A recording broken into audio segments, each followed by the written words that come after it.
ജയന്തി, ഏട്ടൻ എത്തിയോ? സുഖാണോ ഏട്ടാ? നിന്റെ ഏട്ടത്തി എവിടെയാണ് സുമംഗലെ? അവൾക്ക് എങ്ങനെയുണ്ട്?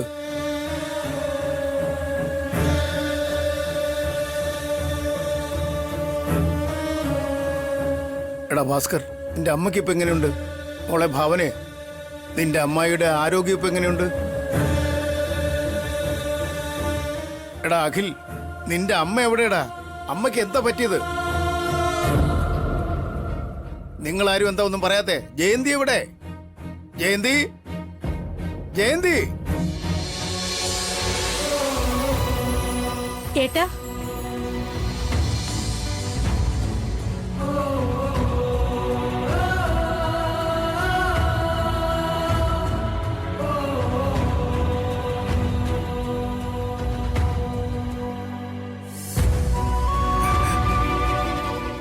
ജയന്തി, നിനക്കിപ്പോ എങ്ങനെയുണ്ട്? നിനക്ക് എന്താ പറ്റിയേ? എനിക്കൊന്നും പറ്റിയില്ലേട്ടാ, ഞാൻ സുഖമായിട്ടായിരിക്കുന്നേ. പിന്നെ അഖിൽ? സോറി അച്ഛാ, അഖിൽ അച്ഛനോട് കള്ളം പറഞ്ഞതാ.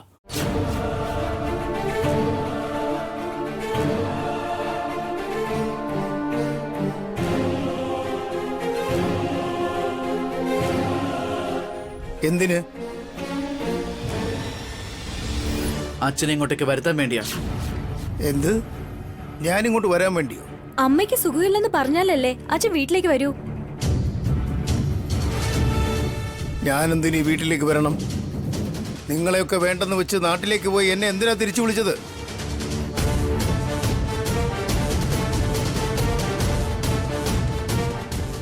എന്നെ കൊണ്ട് നിങ്ങൾക്ക് എന്താ കാര്യം? മാനസികമായി വിഷമിപ്പിച്ച എന്നെ ഇനി ശാരീരികമായും വേദനിപ്പിക്കാനാണോ വിളിച്ചത്?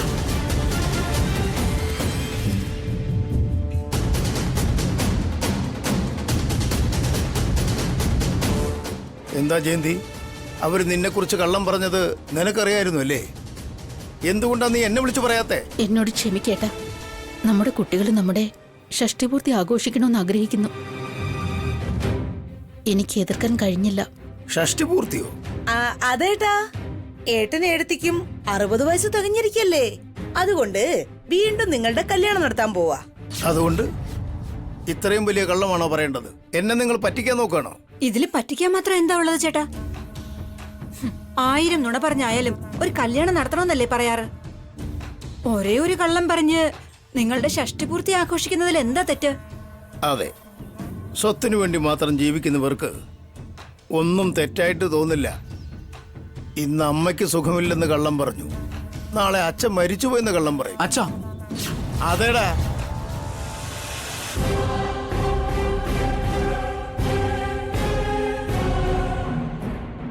പെറ്റമ്മയുടെ കാര്യത്തില് ഇത്രയും തരം താഴ്ന്ന നിങ്ങൾ നാളെ അച്ഛന്റെ കാര്യത്തിൽ ഇതിനപ്പുറവും തരം താഴും. അച്ഛനോട് കള്ളം പറഞ്ഞത് തെറ്റ് തന്നെ അച്ഛാ. പക്ഷേ അച്ഛന് ഷഷ്ടിപൂർത്തി ആഘോഷിക്കുന്നത് നല്ലതല്ലേ? ഈ ആഘോഷം നിങ്ങൾ നടത്തുന്നത് ഞങ്ങളോടുള്ള സ്നേഹം കൊണ്ടാണെങ്കിൽ ഓക്കെ. എന്നാൽ ഈ ആഘോഷത്തിന് പിന്നിൽ എന്തെങ്കിലും ചതി ഒളിഞ്ഞിരിപ്പുണ്ടോയെന്ന് ഞാൻ സംശയിക്കുന്നു.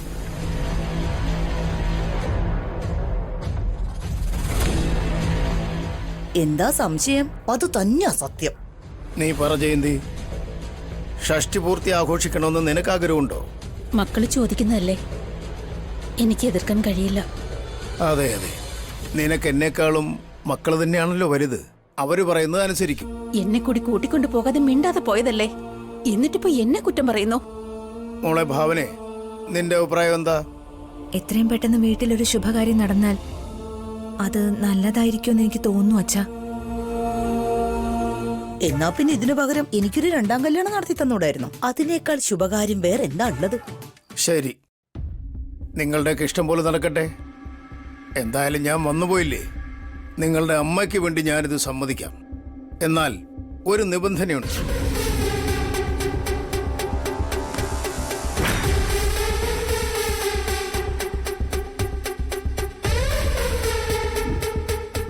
എന്റെ ഷഷ്ടിപൂർത്തി ഈ വീട്ടിൽ തന്നെ ആഘോഷിക്കണം. എൻ്റെ മകൻ അഭിറാം, മരുമകൾ വസുന്ധര, എൻ്റെ കൊച്ചുമകൻ ഉണ്ണി, പേരക്കുട്ടികളായ അനുവും കീർത്തിയും, ഇവരൊക്കെ ഈ ശുഭകാര്യത്തിന് ഇവിടെ ഉണ്ടാകണം.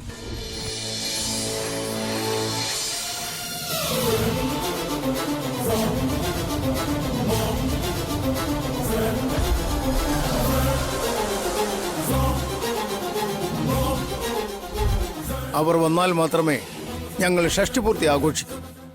ഇല്ലെങ്കിൽ ഉടൻ തന്നെ ഞാൻ മടങ്ങിപ്പോകും.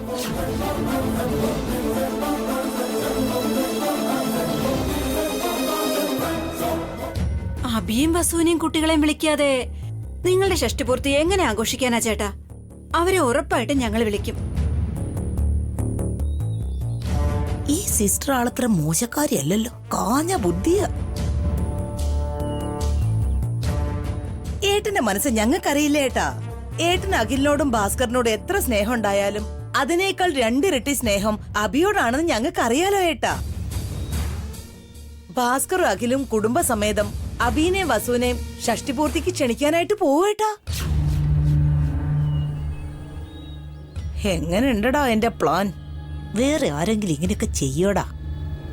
എന്നാൽ ഈ ഷഷ്ടിപൂർത്തിയിൽ അവൻ എന്ത് കുറവ് വന്നാലും എന്തെങ്കിലും അപമാനം സംഭവിച്ചാലും ഞാനത് സഹിക്കില്ല.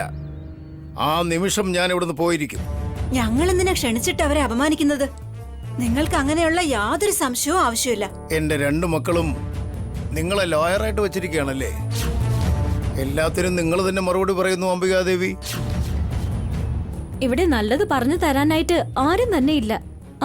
സഹായിക്കാനാ മോൻ വന്നിരിക്കുന്നെ. അതെ അതെ, പാവം നിന്റെ അമ്മായി സംസാരിക്കാതെ ഊമയായി പോയില്ലേ? ഇങ്ങനെയുള്ള പ്രവൃത്തികളൊക്കെ കാണാതെയും കേൾക്കാതിരിക്കാൻ വേണ്ടിയാ ഞാൻ ഇവിടുന്ന് പോയത് തന്നെ. എന്നിട്ട് കള്ളം പറഞ്ഞ് വിളിച്ചു വരുത്തിയിരിക്കുന്നു. ഏട്ടൻ യാത്ര ചെയ്ത് ക്ഷീണിച്ചിരിക്കായിരിക്കും. അകത്തേക്ക് കൂട്ടിക്കൊണ്ട് പോയെടുത്തി.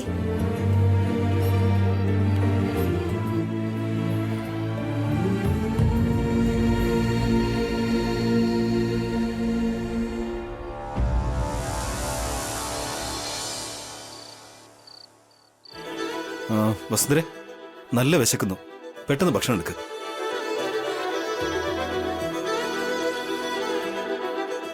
എന്താ ഏട്ടാ ഇന്ന് വരെ പതിവില്ലാത്തൊരു വിശപ്പ്? അത് ഇന്നു മുതൽ നമുക്ക് കുറച്ച് ഉത്തരവാദിത്തങ്ങൾ കൂടിയില്ലേ? ഉത്തരവാദിത്തങ്ങൾ കൂടിയെന്നോ?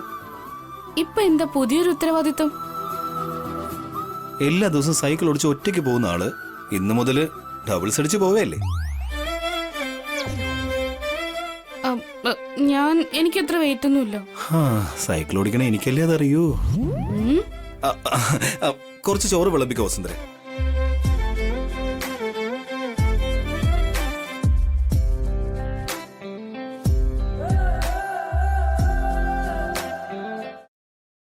അല്ല, മക്കള് കഴിച്ചായിരുന്നോ? അവര് കഴിച്ചു കിടന്ന് ഉറങ്ങുകയും ചെയ്തു. പാവം, അവര് സ്കൂളിലെ ബുക്കും ബാഗും ഒക്കെ ചുമന്ന് ഒരുപാട് ക്ഷീണിച്ചിട്ടുണ്ടാവും. അപ്പോ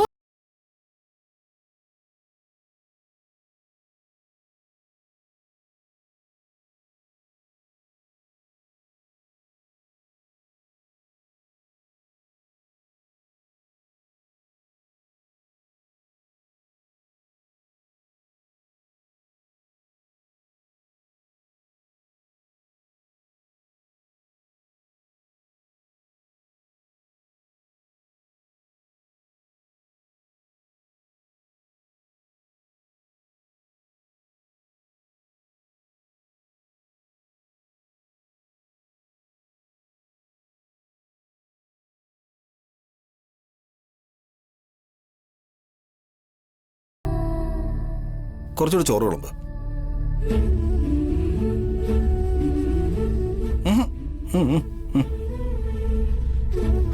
ഇടന്നേ മതി. പാവം ഒരുപാട് ക്ഷീണിച്ചതുകൊണ്ടായിരിക്കും നല്ല വിശപ്പ്.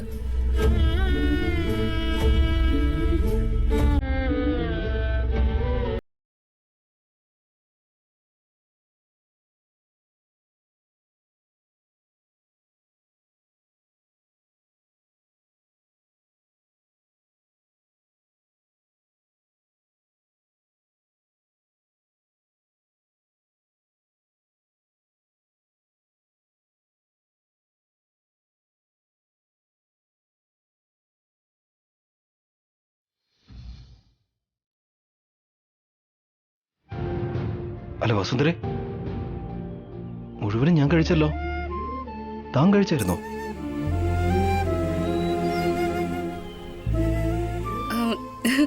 ഞാൻ കുറച്ചു നേരത്തെ കഴിച്ചു. എപ്പോഴാ കഴിച്ചേ? കുട്ടികൾക്ക് ഭക്ഷണം കൊടുത്ത സമയത്ത് ഞാനും അപ്പൊ കഴിച്ചു. അന്നേരമായിട്ട് കുളിക്കായിരുന്നു. എല്ലാ ദിവസവും നമ്മൾ ഒരുമിച്ചിരുന്നല്ലേ കഴിക്കുന്നേ? ഏട്ടന് മാത്രമേ വിശക്കുള്ളോ? ഇന്ന് എനിക്കും ഭയങ്കര വിശപ്പായിരുന്നു. അപ്പൊ ഞാൻ കുട്ടികളുടെ കൂടെ കഴിച്ചു.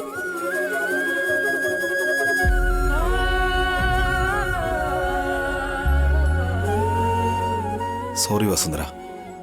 എന്തിനാ ഏട്ടാ? ഞാൻ കഴിക്കുന്നതിന് മുമ്പ് കുട്ടികൾ കഴിച്ചോ എന്ന് ചോദിച്ചതല്ലാതെ താൻ കഴിച്ചോ എന്ന് ഞാൻ ചോദിച്ചതേ ഇല്ല. ഞാൻ കഴിച്ചു കഴിഞ്ഞിട്ടാ ചോദിച്ചത്. എപ്പോ ചോദിച്ചാൽ എന്താ ഏട്ടാ? ഞാൻ ഏട്ടന് മുൻപ് തന്നെ ആഹാരം കഴിച്ചില്ലേ? താൻ കഴിച്ചിട്ടില്ല. ഞാൻ നേരത്തെ കഴിച്ചു. വെറുതെ എന്നോട് കള്ളം പറയണ്ട. അയ്യോ, സത്യം ഞാൻ പറഞ്ഞേ. ശരി, എന്റെ തലയെ തൊട്ട് സത്യം ചെയ്.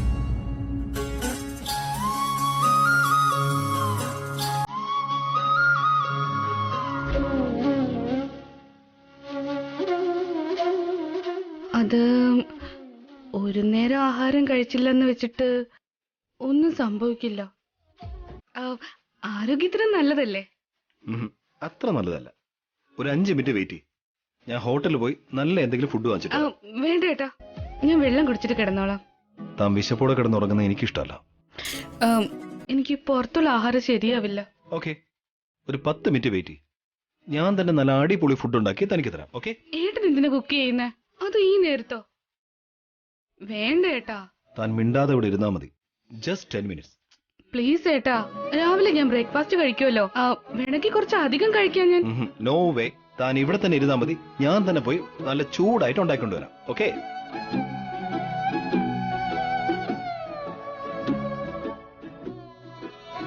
ഞാൻ എന്ത് ഭ്രാന്താ കാണിച്ചേ? ഇങ്ങനെയാണോ ചെയ്യുന്നേ? ഒരു പിടി അരി കൂടി എക്സ്ട്രാ ഇട്ടിരുന്നെങ്കിലും എന്തെങ്കിലും കുഴപ്പമുണ്ടായിരുന്നോ?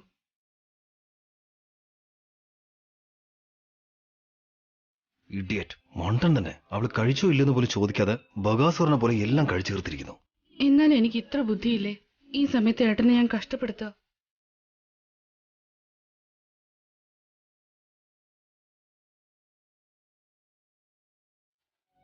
ഇനി ഒരിക്കലും വസുന്ധര ഇങ്ങനെ കഷ്ടപ്പെടുത്താൻ പാടില്ല. വീട്ടിലേക്ക് കുറച്ച് പ്രൊവിഷൻ ഐറ്റംസ് കൂടുതൽ വാങ്ങിച്ചിട്ട് വരണം. നാളെ തൊട്ട് കുറച്ച് കൂടുതൽ ഉണ്ടാക്കണം. എന്താ ആന്റി, അച്ഛൻ ഓരോന്ന് വിളിച്ചു പറയുമ്പോ ആന്റി അതിനെ സപ്പോർട്ട് ചെയ്യാ? ഷഷ്ടിപൂർത്തിക്ക് എന്തിനാ ആ അഭിയെയും വസുവിനെയും കുട്ടികളൊക്കെ ക്ഷണിക്കുന്നേ? അവരെ വിളിച്ചില്ലെന്നുണ്ടെങ്കിൽ അച്ഛൻ നാട്ടിലേക്ക് തിരിച്ചു പോകുന്നല്ലേ പറഞ്ഞത്? ഷഷ്ടിപൂർത്തി ആഘോഷിക്കാതെ പോകാൻ പറ്റില്ല. എന്നെ കൊണ്ട് സത്യം ചെയ്തിട്ടാ ഞാൻ ഈ പറയുന്നേ. അത്രയും വലിയ ഡ്രാമയൊക്കെ ആവശ്യമുണ്ടോ അഖിൽ? അതുമല്ല, അവര് വരുന്നത് കൊണ്ട് നമുക്ക് പോസിറ്റീവ്സ് അല്ലാതെ നെഗറ്റീവ്സ് ഒന്നുമില്ല. അവരെ പങ്കെടുപ്പിക്കാൻ എനിക്ക് താല്പര്യമില്ല ആന്റി. അവരെ അപമാനിച്ച് കാണുന്നതിലും താല്പര്യമില്ലേ? ആന്റി എന്താ പറഞ്ഞു വരുന്നേ?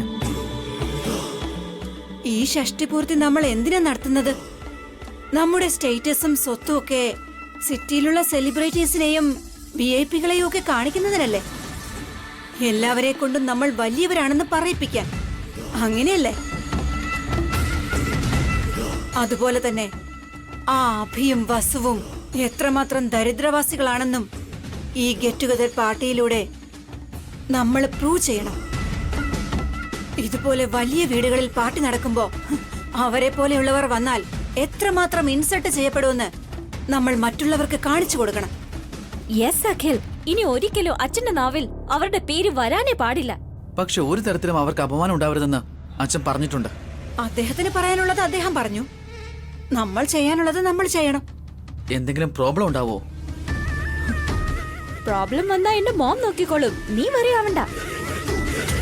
മോം, ഭാസ്കരേട്ടന് ഈ ഇടയായിട്ട് കുറച്ച് കൂടുന്നുണ്ട്. ഭാസ്കരേട്ടന് ഒരു സ്ട്രോങ് വാർണിംഗ് കൊടുക്കണം. നീ എന്തു പറയുന്നു അഖിൽ? നിന്റെ ചേട്ടന് സ്വത്തിൽ പങ്കുകൊടുക്കണോ അതോ വാർണിംഗ് കൊടുക്കണോ? എന്ത് ചെയ്താലും എനിക്ക് പ്രയോജനം ഉണ്ടാവുമെന്ന് ആന്റിക്ക് അറിയാലോ. എനിക്ക് ആന്റി വിശ്വാസമാ. ആന്റി എന്ത് ചെയ്താലും എനിക്ക് ഓക്കെയാ. That's my baby. നാളത്തെ ഫംഗ്ഷന് ഒരു MLA നമ്മൾ ഇൻവൈറ്റ് ചെയ്തിട്ടില്ലേ? അദ്ദേഹം നിന്റെ ഭാസ്കർ ചേട്ടനെ നന്നായി ഹാൻഡിൽ ചെയ്യും. എന്റെ ഏട്ടനെ പോലൊരു മണുകുണാഞ്ചന് MLA യോ? വാർഡ് കൗൺസിലർ തന്നെ അധികമാ. ചെറിയ പാമ്പാണെങ്കിലും വലിയ വടി കൊണ്ട് തന്നെ അടിക്കണമെന്നാ പഴഞ്ചൊല്ല്. ഭാസ്കരനെയും ഒരു വലിയ ഭൂതത്തെ കൊണ്ട് തന്നെ പേടിപ്പിക്കണം. ഓക്കെ ആന്റി, ആന്റി പറയുന്ന പോലെ ചെയ്യാം. നാളെ രാവിലെ നീയും കാർത്തികയും ഭാസ്കറും ഭാവനയും കൂടി പോയി അവരെ ഇവിടേക്ക് ഇൻവൈറ്റ് ചെയ്യണം. വീട്ടിൽ പോയി ക്ഷണിക്കണം. ഫോണിൽ ഇൻവൈറ്റ് ചെയ്ത പോരെ ആന്റി? അത് പറ്റില്ല. നിങ്ങൾ തന്നെ നേരിട്ട് ചെന്നാൽ അവരുടെ ആ ദാരിദ്ര്യത്തെ കൂടുതൽ ഇൻസൾട്ട് ചെയ്യാൻ സാധിക്കും. അവരെ മാനസികമായി തളർത്താനും നിങ്ങൾക്ക് കഴിയും. ശരിയാ മോം. ഞാൻ ആ ബൊട്ടീക്കിന് വില പറഞ്ഞുടനെ വസുവേട്ടത്തി അവിടെ ജോലി നിർത്തിപ്പോയി. നാളെ എന്റെ മുഖത്ത് എങ്ങനെയാ നോക്കുന്നെന്ന് കാണണം. നാളെ രാവിലെ തന്നെ അവരുടെ ആ ചെറ്റക്കുടലിന് മുമ്പിൽ നിങ്ങളുടെ കാറ് പോയി നിൽക്കണം. പാർട്ടിക്ക് വരുന്നവരെല്ലാവരും തന്നെ ചിരിക്കണം. അവര് വാവിട്ട് കരയണം. നാളത്തെ ദിവസം മരണം വരെ അവര് മറക്കാനേ പാടില്ല.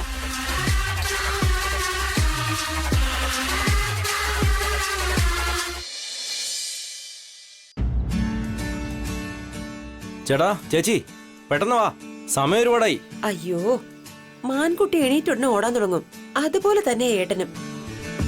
നമുക്കാണെങ്കി ഇപ്പൊ കുട്ടികളൊന്നുമില്ല, പക്ഷെ അവർക്ക് ഒരുപാട് ജോലി കാണും. 9 മണിക്ക് മുമ്പ് ഫാക്ടറിയിൽ എത്തണം, ഇല്ലെങ്കിൽ ഓണേഴ്സ് ഗേറ്റ് അടച്ചു പൂട്ടും. നമ്മുടെ ഭാസ്കർ സാറ് പിന്നെയും കുഴപ്പമില്ല. അവിടെ ഒരു കൊച്ചു മുതലാളിയില്ലേ, അയാളാ പ്രശ്നക്കാരൻ. അയാൾ പറയുന്ന പോലൊക്കെ അവിടെ നടന്നേ പറ്റുന്ന. പോകാൻ പറ. അവർക്ക് മാത്രമാണോ ഫാക്ടറി ഉള്ളത്? എല്ലാ സമയത്തിന് വേണമെന്ന് വെച്ചാൽ എങ്ങനെയാ? ഒരു പ്രാവശ്യം നമ്മുടെ വീട്ടിലൊക്കെ വന്ന് നമ്മുടെ ചുറ്റുപാട് എങ്ങനെയാണെന്ന് മനസ്സിലാക്കിയാലേ അവർക്ക് ഈ കഷ്ടപ്പാട് മനസ്സിലാകൂ. എടി മരമണ്ടി, ഈ കൊട്ടാരത്തിൽ താമസിക്കുന്നവരൊക്കെ നമ്മുടെ കൊച്ചു വീട്ടിലേക്ക് എന്തിനാ വരുന്നേ?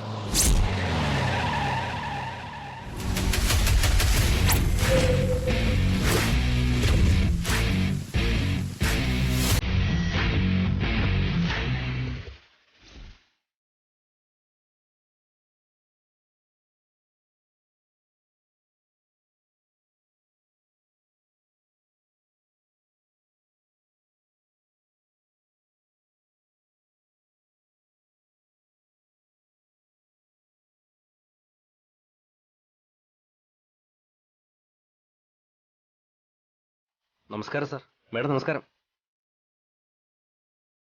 നമസ്കാരം മാഡം. നമസ്കാരം സാർ. എല്ലാവരും എന്താ ഇവിടേക്ക്?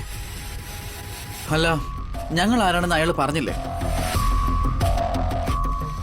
എങ്ങനെ പറയാതിരിക്കും അഖിൽ? എപ്പോഴേ പറഞ്ഞിട്ടുണ്ടാവും. അല്ല, ആരുടെ കാര്യം പറയുന്നത് സാർ? വേറെ ആരെ പറ്റിയാ? നിങ്ങളുടെ തൊട്ടടുത്ത് താമസിക്കുന്ന സംസ്കൃതി ഈവന്റ്സിന്റെ മാനേജിംഗ് ഡയറക്ടർ അഭിറാം സാറും അയാളുടെ ഭാര്യ വസുന്ധരയും പറ്റി പറയുന്നേ.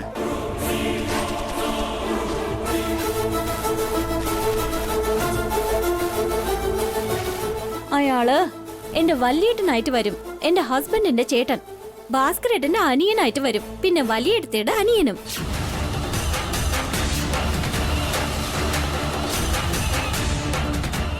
ഒന്നും അറിയാത്ത പോലെ എന്തിനെങ്ങനെ ഷോക്കാവുന്നേ? അയാളെ പറ്റി വലിയ കഥ പോലെ നിങ്ങളോട് പറഞ്ഞു കാണുമല്ലോ. അഭിചേട്ടൻ, അല്ല സോറി സാർ, അഭിരാം സാറ് ഞങ്ങളോടൊന്നും പറഞ്ഞിട്ടില്ല. അതെ സാർ, വസുന്ധര മാഡത്തെ കുറിച്ച് പോലും ഞങ്ങൾക്കൊന്നും അറിയില്ല. അവര് മരത്തിന്റെ പേരും പറഞ്ഞിട്ട് പച്ചക്കറികൾ വിളിക്കുന്ന സ്വാർത്ഥ മനസ്സുള്ളവരല്ല. സ്വത്ത് മുഴുവൻ ഞങ്ങളെ ഏൽപ്പിച്ചിട്ട് വനവാസത്തിന് പോയിരിക്കുന്ന നല്ല മനസ്സുള്ളവർ.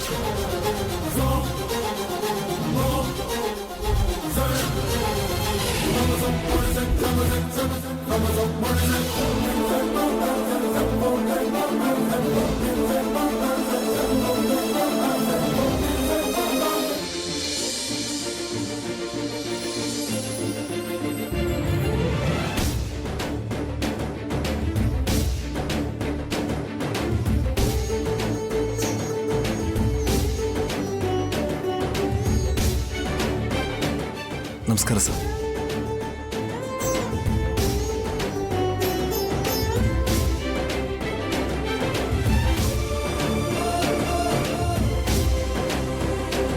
എന്താ പെട്ടെന്ന് ഇങ്ങോട്ട്? നമ്മൾ എന്തിനാ വന്നിരിക്കുന്നതെന്ന് ഇയാളോട് പറയേട്ടാ. ഞങ്ങളോട് ഫാക്ടറി ഓണേഴ്സായിട്ടല്ല അഭി വന്നിരിക്കുന്നേ. ഞങ്ങളെ വീട്ടിൽ നടക്കാൻ പോകുന്നൊരു വിശേഷത്തിന് നിന്നെ ക്ഷണിക്കാനാ വന്നത്. നിന്റെ ചേട്ടനായി ഞാനും അനിയനായി അഖിലും അതിനാ വന്നത്. വസുന്ധര, ഏട്ടൻ, ഏട്ടത്തി, അഖിൽ, കാർത്തിക എല്ലാരും വന്നിട്ടുണ്ട്. ഒന്ന് വന്നേ.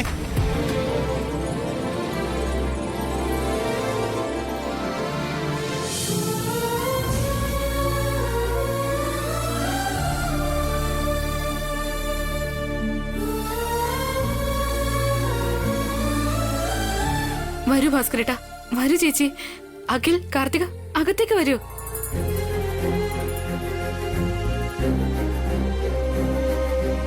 വാ ഭാസ്കരേട്ടാ, വാ.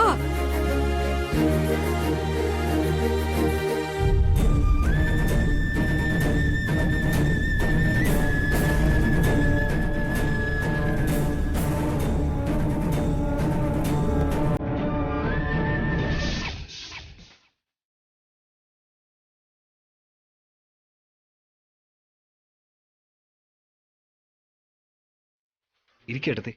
സാരമില്ല അഭി.